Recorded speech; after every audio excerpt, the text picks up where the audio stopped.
আজকে নতুন একটা যন্ত্র কিনে নিয়ে আসলাম বাজার থেকে। তো এটা দিয়ে হচ্ছে পানি ছিটানো হয়। আসসালামু আলাইকুম, আশা করি সকলে ভালো আছেন এবং সুস্থ আছেন। তো আপনাদের দয়ায় আমিও ভালো আছি। তো প্রতিদিনের মতো আজকে কিন্তু আমাদের এই থাইলের কাছে চলে আসছি।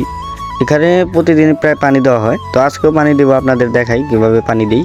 এতদিন কিন্তু দিয়েছি আমরা হাত দিয়ে ছিটিয়ে দিয়েছি, কিন্তু এখন একটি মেশিন কিনে নিয়ে আসি, সেটা দিয়ে আর কি দিব। এখন এই দেখতে পাচ্ছেন কিন্তু এখন আমি দিয়ে দিতেছি।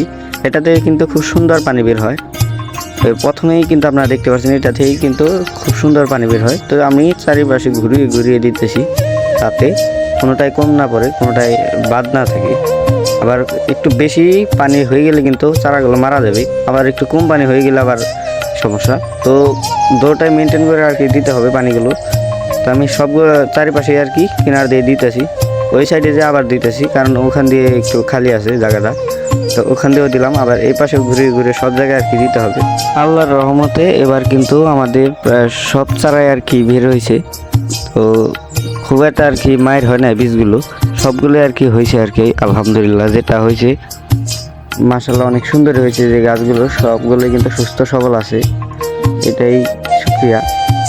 তো আমি চারিপাশেই কিন্তু ঘুরিয়ে ঘুরিয়ে দিব, কারণ এগুলোর যত্ন না নিলে কিন্তু সঠিকভাবে বেড়ে উঠতে পারবে না, ছোট বড় হয়ে যাবে গাছগুলো।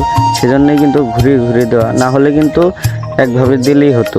আর এগুলো কিন্তু খুব নরম গাছ, বা এগুলো পানি সহ্য বেশি করতে পারে না, আবার বেশি খরা হলে আবার গোড়া পচে মরে যায়। তো সেজন্যই কিন্তু খুব সতর্কতামূলকভাবে এগুলো দিতে হয়। তো আমাদের পেঁপের চারা আপনাদের একটু দেখাই। তো এই যে আমাদের পেঁপের চারার সাইজ, কি সুন্দর কালার। তো সবাই ভালো থাকবেন, সুস্থ থাকবেন, আল্লাহ হাফেজ।